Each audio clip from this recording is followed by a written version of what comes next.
The night sky above the village burned with the light of alien ships. Yuna stood at her window, her heart frozen in her chest. She had seen this light before, 30 years ago, when the Valen Empire first came to Earth. She was only 8 years old then. Now she was 38, a mother of 2, and the nightmare was returning. Mother. Her son Do-yeon appeared in the doorway, his 12-year-old face pale with fear.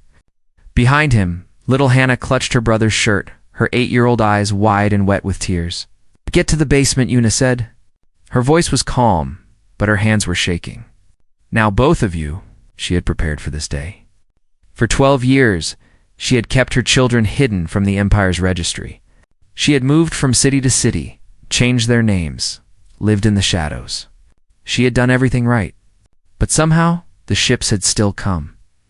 The Valen Empire ruled Earth with an iron grip. Every 5 cycles, they came for the children. They called it the harvest. Children between 6 and 14 were taken from their families and transported to facilities across the galaxy. The Empire said they were being educated, given opportunities. Everyone knew the truth. The children became workers, soldiers, slaves. Most never came home, Yuna rushed her children down the stairs into the small basement beneath their farmhouse. She had built a hidden room behind the wall, a space just big enough for 2 small bodies to hide. "Listen to me," she whispered, kneeling before them. "No matter what you hear, you do not make a sound. You do not move. Do you understand?" Do-yeon nodded, his jaw tight. He was trying to be brave. Hannah was crying silently, her small body trembling. "I will come back for you," Yuna said. "I promise." She kissed them both and sealed them inside the wall. Then she grabbed the old rifle hidden beneath the floorboards and climbed back upstairs, through the window. She could see the Valen soldiers moving through the village. They were tall creatures, their gray skin shimmering under the lights of their ships. Their eyes were black and empty, like the void of space itself. They moved from house to house, dragging children from their beds, while parents screamed and begged. Why, Yuna checked her rifle. It was an old weapon, a relic from the early days of the Resistance. She had kept it hidden for 12 years, hoping she would never need it. Tonight, hope was not enough. The door exploded inward. 2 Valen soldiers stepped through the smoke, their weapons raised. They were not expecting resistance. On Earth, humans had learned to submit. Fighting back meant death. Yuna fired twice. The first soldier fell. The second stumbled backward, surprised. She fired again, and he collapsed beside his companion. For a moment, there was silence. Yuna's hands were steady now. The fear was gone, replaced by something cold and hard. She had been a soldier once, before the children, before she tried to forget what she was capable of. More soldiers came. She killed 3 more before they overwhelmed her. A blow to the head sent her crashing to the floor. Through blurred vision, she saw them searching the house, tearing apart the walls, finding the hidden room. "No," she whispered, but no sound came out. They dragged Do-yeon and Hannah from their hiding place. Her son was fighting, kicking, screaming for his mother. Her daughter was silent, her eyes locked on Yuna's face. "Mother," Do-yeon shouted. "Mother, get up." A Valen soldier struck him across the face, and he fell silent. Yuna tried to rise, but a boot pressed down on her back, crushing her to the floor. She watched as they carried her children away, their small bodies disappearing into the light of the ships. Then the fire came. The soldiers set the house ablaze and left her to burn. She should have died that night. The flames consumed everything around her. The smoke filled her lungs. The heat blistered her skin. But Yuna did not die. She crawled through the fire, dragging her broken body through the burning rubble. Driven by a single thought, her children were still alive. She collapsed in the field behind her house. The cold earth pressing against her burned face. Above her, the ships rose into the sky and vanished among the stars.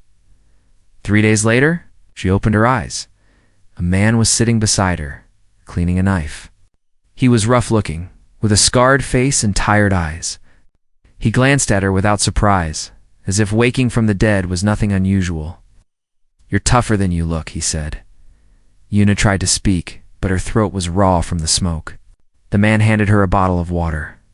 She drank slowly, the cool liquid burning her damaged throat. "Name's Taiho," the man said. "I'm a smuggler. I was passing through when I saw the smoke. Figured there might be something worth taking from the wreckage." He shrugged. "Found you instead." Yuna sat up slowly. Her body screamed with pain, but she forced herself to move. "My children," she whispered. Taiho's expression darkened. "The harvest ships left 3 days ago.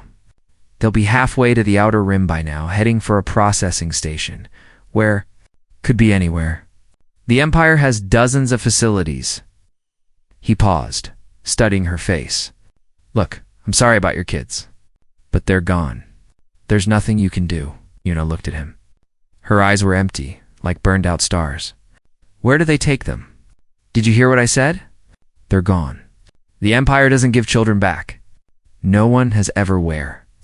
Taiho fell silent. There was something in her voice, something that made the hair on his arms stand up. He had seen many things in his life. He had seen soldiers and killers and desperate men, but he had never seen anything like the look in this woman's eyes. "There's a place," he said slowly. "A facility called the Crucible. It's in the outer rim, on a frozen moon called Kethfor. That's where they take the children for processing. Processing. They break them, erase their memories, turn them into soldiers for the Empire." He looked away. "Once the processing is complete, they won't remember you. They won't remember anything." Yuna was silent for a long moment. The wind blew across the burned remains of her home, carrying the smell of ash and death. Somewhere among the stars, her children were waiting for her. They were scared. They were alone. But they were alive. She stood up slowly, ignoring the pain that shot through her body. Taiho watched her with a mixture of curiosity and concern. "What are you going to do?" He asked why Yuna looked up at the sky, at the distant stars where the Empire ruled with absolute power. They had taken everything from her. Her home, her peace, her children. They believed she was dead. They believed she was nothing. They were wrong. "I will find them," she said, for words. Simple and quiet. But Taiho felt a chill run down his spine. He had been wrong about her. This was not a grieving mother. This was not a broken woman. This was something far more dangerous. The Valen Empire had conquered 100 worlds. They had crushed armies and destroyed civilizations. They had never known defeat, but they had never faced a mother who had nothing left to lose. Yuna buried her grief in the cold earth behind her burned home. She did not cry. She did not scream. She simply worked, digging through the rubble with her bare hands until her fingers bled. Taiho watched from a distance, saying nothing, beneath the foundation of her house. Hidden in a metal box, she found what she was looking for: weapons, tools, data chips, things she had buried 12 years ago, when she decided to stop being a soldier and start being a mother. She pulled out a worn jacket and put it on. Inside the pocket was an old photograph of her children, taken on Hannah's 5th birthday. She looked at it for a long moment, then placed it close to her heart. "You were military," Taiho said. It was not a question. "Engineering Corps," Yuna replied. During the first resistance, Taiho let out a low whistle. The first resistance had been crushed 25 years ago. The Valen Empire had destroyed every rebel base, executed every leader. Only a handful of survivors had escaped. If this woman was one of them, she was more dangerous than he had thought. "The resistance is dead," he said. "Has been for years." "I know." Yuna loaded a weapon and checked its power cell. "But I don't need an army. I just need a way off this planet." Taiho laughed, but there was no humor in it. "Lady, getting off Earth is nearly impossible. The Empire controls every port, every ship, every route out of the system, and even if you somehow made it past the patrols, the outer rim is weeks away. You'd need fuel, supplies, contacts. You have nothing." Yuna looked at him. "I have payment." She reached into the metal box and pulled out a small bag. Inside were credits more than Taiho had seen in years. Enough to buy a ship. Enough to disappear. "Where did you get that?" "I saved it. For emergencies." Her voice was flat. "This is an emergency." Taiho stared at the credits, then at the woman before him.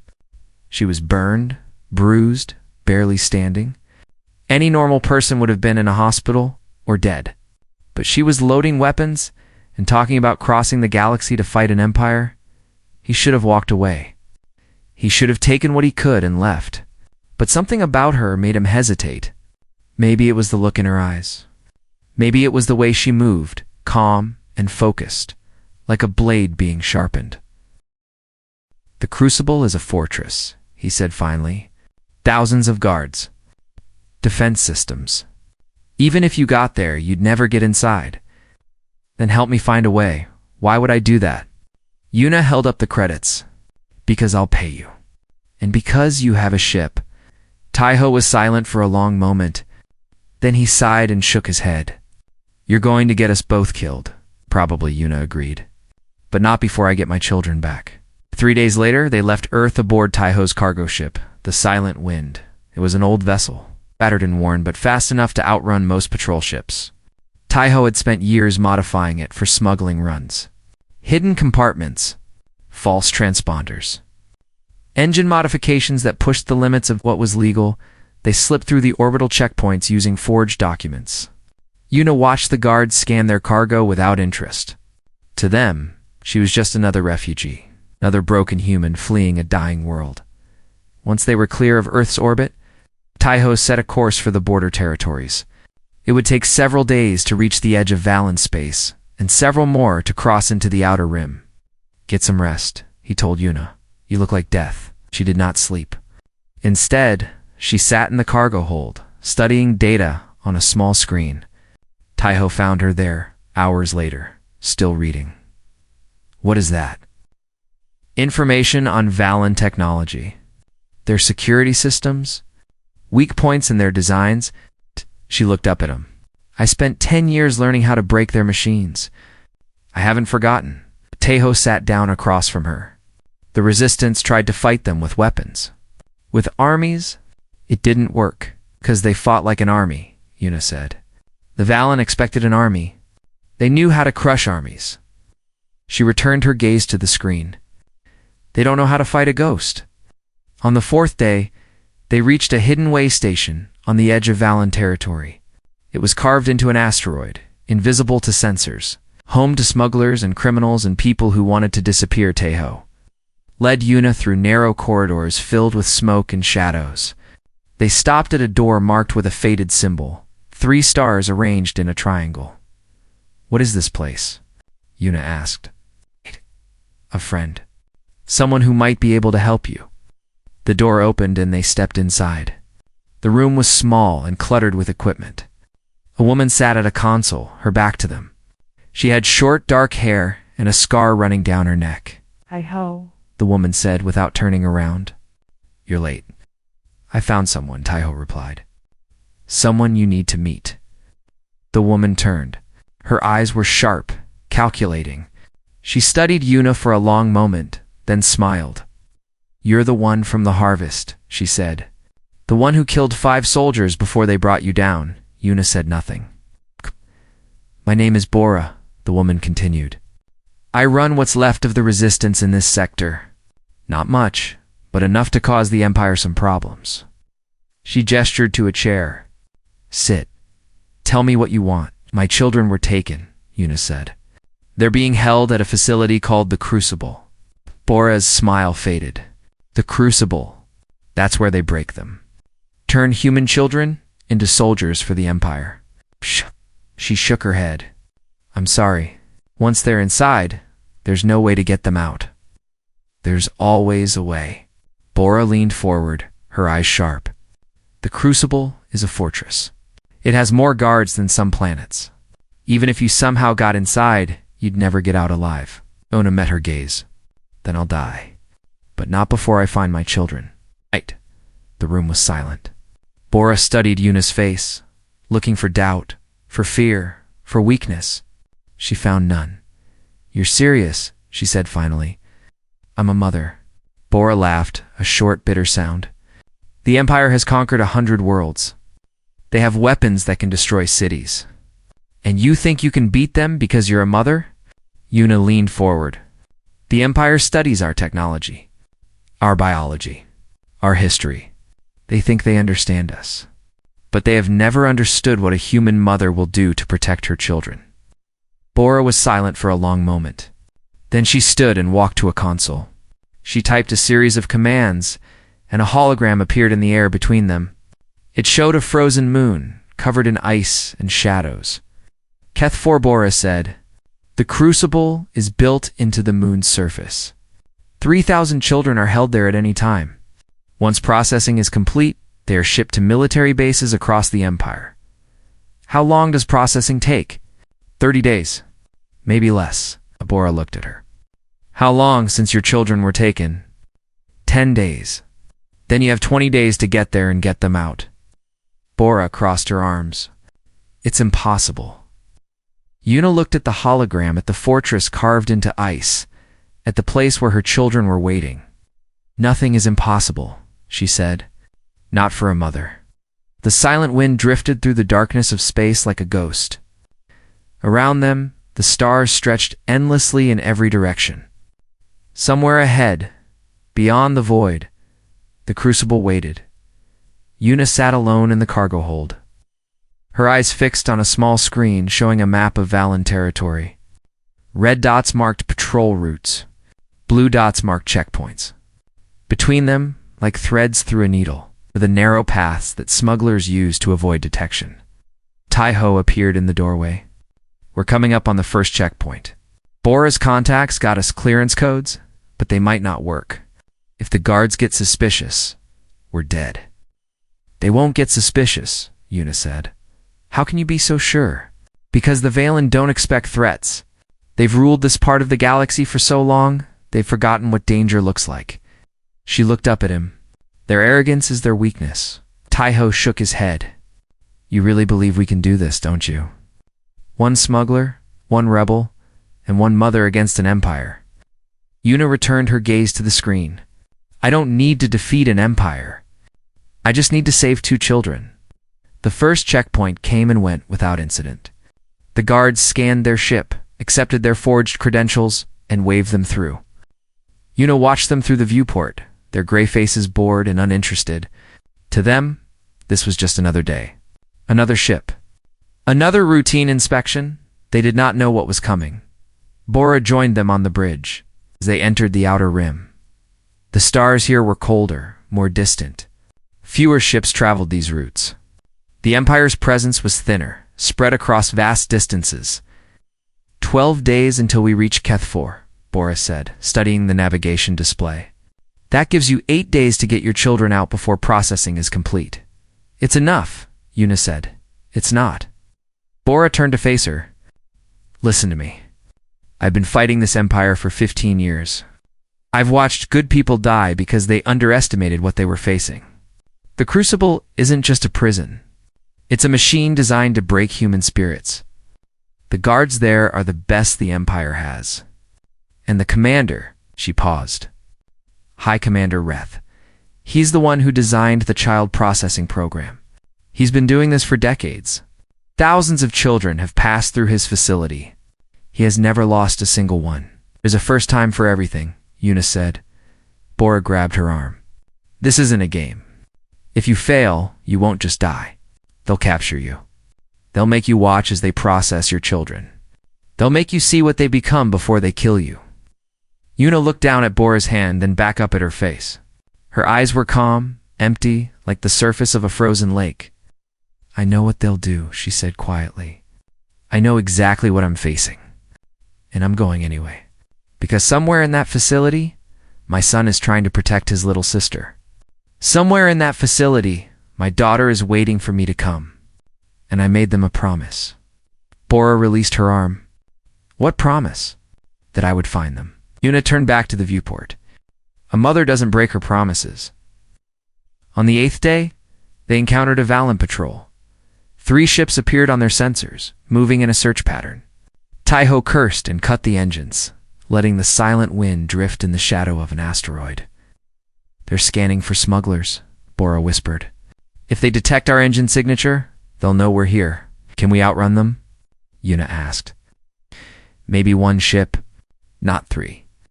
They waited in silence as the patrol ships moved closer. Yuna watched them through the viewport, her mind racing. She had studied Valen technology for years. She knew their systems, their frequencies, their blind spots. Give me access to the navigation computer, she said suddenly. Taiho frowned. Why? Just do it. He hesitated, then nodded. Yuna moved to the console and began typing rapidly. Lines of code scrolled across the screen. Bora watched over her shoulder, her eyes widening. What are you doing? Valen patrol ships share targeting data through a central network. If I can access that network, I can feed them false information. Yuna's fingers moved faster.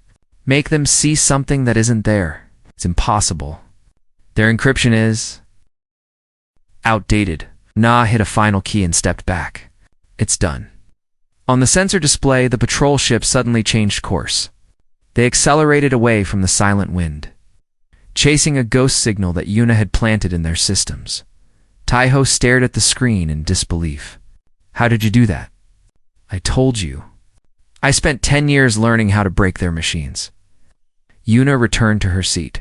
They haven't updated their security protocols in decades. They think no one can touch them.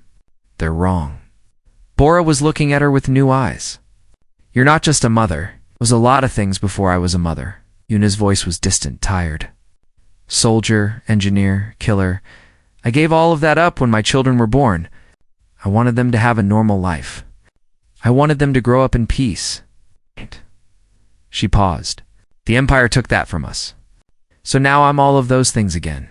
They traveled for 4 more days without incident. Yuna spent her time studying the crucibles, schematics, memorizing guard rotations, planning entry points. She slept only a few hours each night, her dreams filled with her children's faces. On the 12th day, Kethfor appeared on the horizon. It was a frozen world, its surface covered in endless plains of ice. The crucible was carved into the moon's largest crater, a fortress of metal and stone surrounded by guard towers and defense systems. Even from orbit, it looked impenetrable. Taiho stood beside Yuna, staring down at the facility. That's it. The place where they break children? Yuna said nothing. Her eyes moved across the surface of the moon, counting towers, estimating distances, identifying weak points. She did not see a fortress. She saw a puzzle waiting to be solved. The main entrance is heavily guarded, Bora said, pulling up a schematic on the display. But there's a supply tunnel on the north side. It's used to bring in food and equipment. Security is lighter there. I'll go in alone, Yuna said. You two prepare the ship for a fast extraction. Once I have the children, we'll need to leave immediately. Hey. Taiho shook his head. You can't do this alone. There are hundreds of guards in there. I'm not going to fight hundreds of guards. Yuna turned to face him. I'm going to slip past them, find my children, and get out before anyone knows I was there. And if something goes wrong? Yuna smiled, a small, cold expression that did not reach her eyes. Then, I'll kill anyone who gets in my way. She went to the cargo hold and began preparing her equipment. Weapons, tools, a small device she had built during the journey, designed to disable Valen security systems. Bora watched her from the doorway.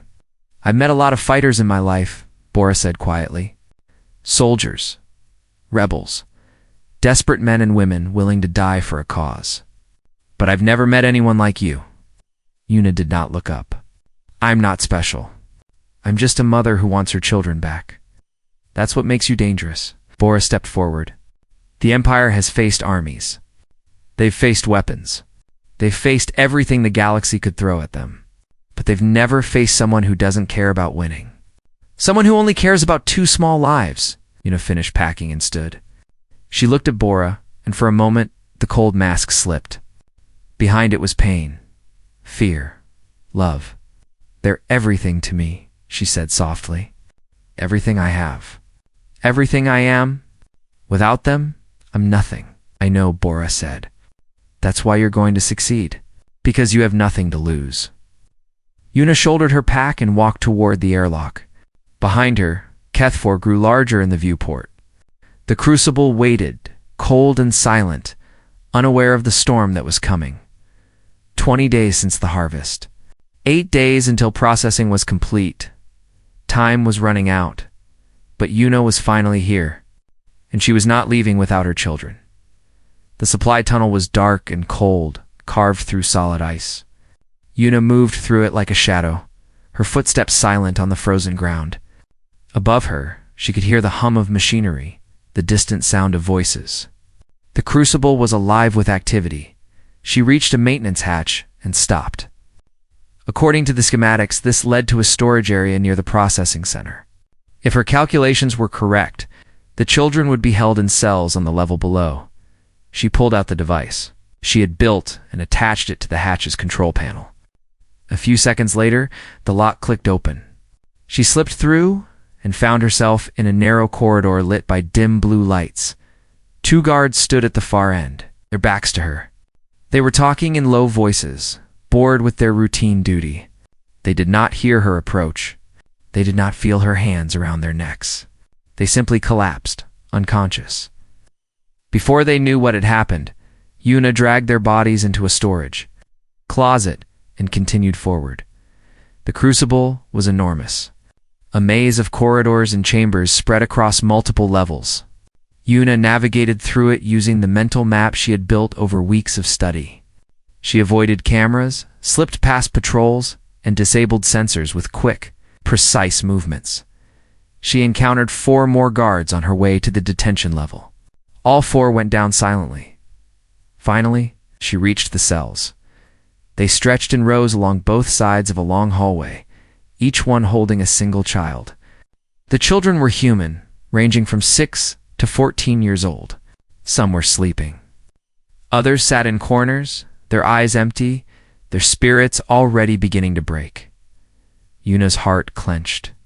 Somewhere in this place were her children. Somewhere close, she moved quickly, checking each cell. The faces blurred together, small and scared and lost. She wanted to save them all. She wanted to tear this place apart. But she had to find Do-Yen and Hannah first. She had to. At the end of the second row, she found them. They were in the same cell, which was against protocol. Do-Yen had probably fought to stay with his sister. He was sitting against the wall, his arm around Hannah, protecting her even in sleep. His face was bruised. They had beaten him for resisting. Yuna pressed her hand against the glass, tears burning in her eyes. For 20 days, she had held herself together through sheer force of will. She had buried her fear, her grief, her rage beneath a mask of cold determination. But now, seeing her children alive, seeing them together, that mask began to crack. She disabled the cell's lock and stepped inside. Do-Yan's eyes snapped open, his body tensing for a fight. Then he saw her face. Mother. His voice was a whisper, disbelieving. Hannah woke at the sound. She looked up, saw Yuna, and her face crumbled. Mama Yuna knelt and pulled them both into her arms. She held them tightly, feeling their small bodies press against her, feeling their hearts beat against her chest. They were alive. They were here. She had found them. I told you, she whispered. I told you I would come. I knew you would, Hannah said, crying into her shoulder. I told Do-Yen. I told him you would find us. Do-Yen was silent, his arms wrapped around her, his body shaking. He was trying not to cry. He was 12 years old, trying to be strong, trying to be brave. Yuna kissed his forehead. Ah, you protected your sister, she said. You did so well. I'm so proud of you. He finally broke, tears streaming down his face. I was scared. I was so scared. I know, but it's over now. I'm taking you home. She released them and stood. There was no time for more. Every second they stayed increased the risk of discovery. Stay close to me, she said. Do exactly what I say. We're going to get out of here. They made it halfway to the supply tunnel before the alarms started. Red lights flashed. Sirens wailed. Yuna grabbed her children's hands and ran. Guards appeared at the end of the corridor, weapons raised. She fired twice, dropping them both, and kept moving. "This way," she said, pulling them down a side passage. More guards came. Yuna fought through them, her movements fast and brutal. She had spent years training for combat, years learning to kill. She had put that life behind her when her children were born. But tonight, she remembered everything. They reached the maintenance level, but the supply tunnel was blocked. A squad of soldiers had taken position, weapons trained on the exit. There was no way through. Well. A cold voice echoed through the corridor. Yuna turned. A tall Valen officer stood behind them, flanked by a dozen guards. He was older than the others, his gray skin weathered with age, his black eyes gleaming with amusement. "Hi, Commander Reth," Yuna said. "My name." "I'm flattered." He stepped forward, studying her with curiosity. "I must admit I'm impressed. No one has ever penetrated this facility before, and you did it alone." "A single human female, my mother," Yuna said. "You took my children," Reth laughed. "Ah, yes, the famous human maternal instinct. We've studied it, you know. It's quite fascinating from a biological perspective. The chemical responses in your brain, the physical changes in your body, all designed to make you protective of your offspring." He shook his head. "But it's a weakness in the end. It makes you predictable, emotional, easy to defeat." Yuna said nothing. Her children were pressed against her back, trembling with fear. She could feel their small hands gripping her jacket. "You've come a long way," Reth continued. "Crossed the galaxy, infiltrated my facility, killed my guards, all for 2 small lives. Don't you see how foolish that is? How pointless? The Empire has billions of soldiers. We control 1,000 worlds. You are nothing. Your children are nothing. Just 2 more bodies to feed into the machine." Yuna raised her weapon. "I'm going to walk out of here with my children. You can let us go, or you can die. Choose." Reth smiled. "You're surrounded by armed guards. You can't possibly," she fired. The shot struck him in the chest. He stumbled backward, his face frozen in shock. He had not expected her to shoot. He had expected her to negotiate, to plead, to surrender. He had expected her to be human. He had not expected her to be a mother with nothing to lose. The guards raised their weapons, but Yuna was already moving. She pulled a small device from her pocket and threw it into the air. It exploded with a burst of blinding light, filling the corridor with chaos. Yuna grabbed her children and ran. They reached a side corridor. Behind them, she could hear shouting, footsteps, gunfire. The facility was in chaos. Guards were running in every direction, searching for the intruder who had killed their commander. Yuna found an emergency airlock and sealed it behind them.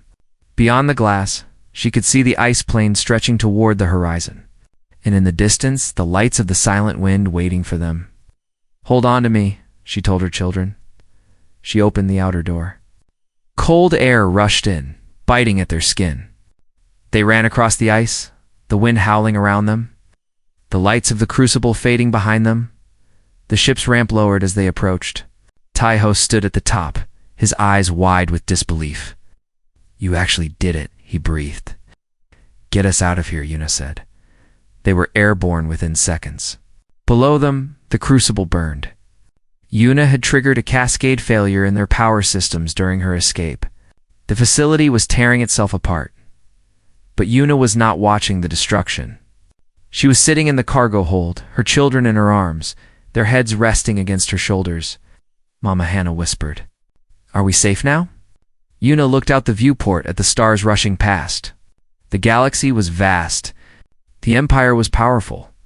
The fight was far from over, but her children were here. They were alive. They were with her. "Yes," she said softly. "We're safe now." The first time in 20 days, she allowed herself to cry. The news traveled faster than light, on occupied worlds across the galaxy. Whispers spread like wildfire. A human woman had infiltrated the crucible. She had killed High Commander Reth, the architect of the child processing program. She had destroyed the facility, and she had walked out with her children in the slums of conquered cities. Parents who had lost their children to the harvest looked up at the stars with new eyes. In hidden bases scattered across the outer rim, resistance fighters listened to the reports with growing excitement. In the halls of the Valen Empire, commanders and politicians demanded answers. How had this happened? How had one woman done what entire armies could not? Yuna did not know any of this. She was sitting in a small room on a hidden station, watching her children sleep. 3 weeks had passed since their escape from Kethfor. Bora had taken them to a resistance base deep in uncharted space, far from Valen patrols, far from danger. They were safe, for now. Hannah was curled up on a small bed, her face peaceful in sleep. Beside her, Doyun lay with one arm stretched protectively toward his sister, even in his dreams. They had nightmares sometimes. They woke up screaming, reaching for their mother in the dark. But each day, the nightmares grew fewer. Each day, they smiled a little more. They were healing. Slowly, painfully, but they were healing. Yuna heard footsteps behind her. She did not turn. You should rest, Bora said quietly. You've barely slept since you got here. I'll rest when they're safe, Yuna replied. They are safe. The Empire doesn't know where we are. Even if they did, they couldn't reach us here. Yuna finally turned to face her. The scars on her face had healed, leaving faint marks that would never fully fade. But her eyes were the same, deep and dark, and filled with something that went beyond simple determination. The Empire won't stop, she said. I embarrassed them. I destroyed one of their most important facilities. They'll hunt me until the end of time. Let them try. Bora smiled, a rare expression of genuine warmth. You've become something more than one woman, you know? To everyone out there, you're a symbol. Proof that the Empire can be beaten. Proof that humans are not as weak as they believed. Yuna shook her head. I'm not a symbol. I'm just a mother who wanted her children back. That's exactly what makes you powerful. Bora sat down beside her. The Empire understands armies. They understand weapons. They understand political movements and resistance cells. But they don't understand you. They don't understand why one person would cross the galaxy, destroy a fortress, kill their commander, all for 2 small lives. Because they're everything, Yuna said quietly. Yes, and that's what terrifies them. Because there are millions of parents in this galaxy who feel the same way. Parents who watched their children taken and did nothing because they believed they couldn't. Parents who gave up hope because they thought they were alone. Then Bora leaned forward. You showed them they're not alone. You showed them what's possible. As if to prove her point, a young man appeared in the doorway. He was barely 20, his face scarred from years of fighting.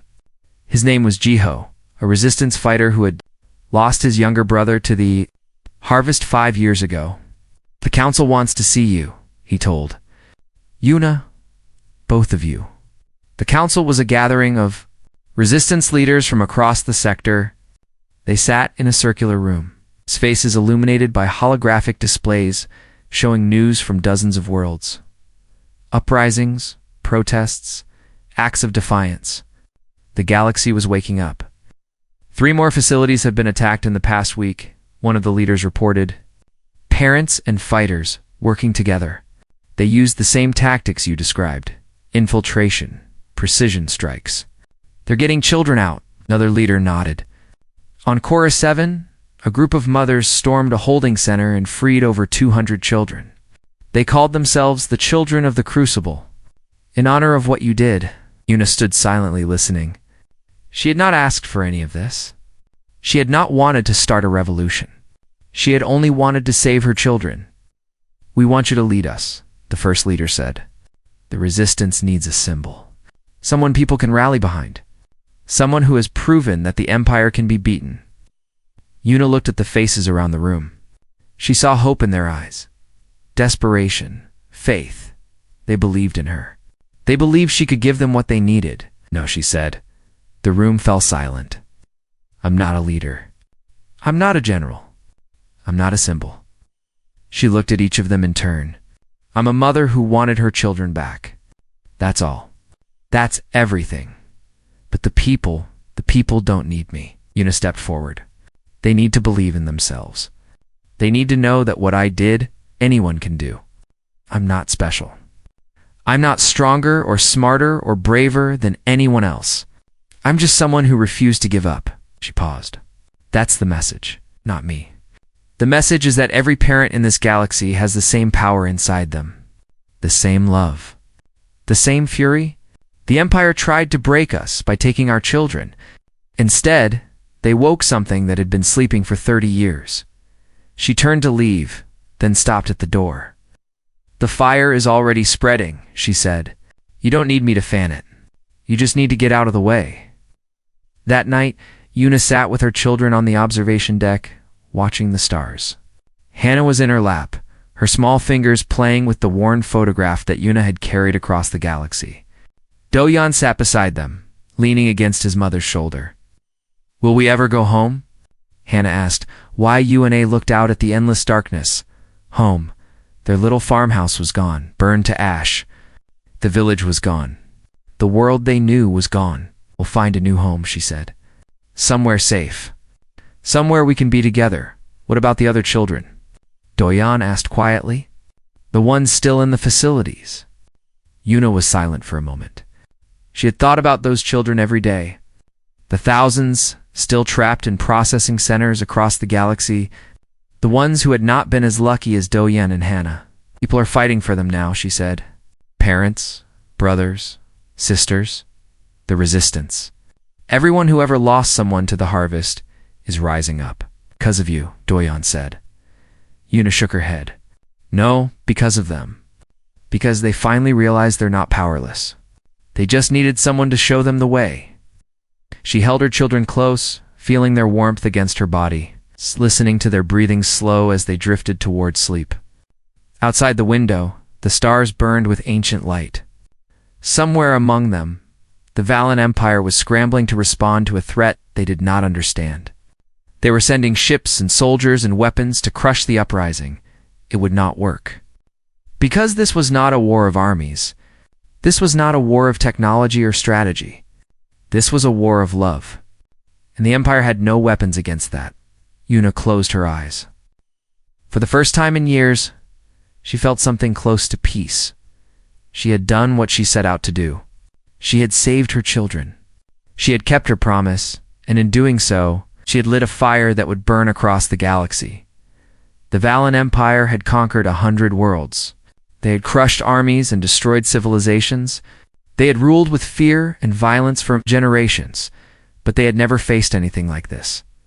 They had taken the wrong children from the wrong mother. And now, across 1,000 worlds, mothers and fathers were rising.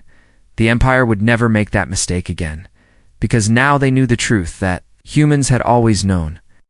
The truth written in blood and bone and love. There is nothing in the universe more dangerous than a parent. It's protecting their child. Nothing. And the galaxy would never forget it.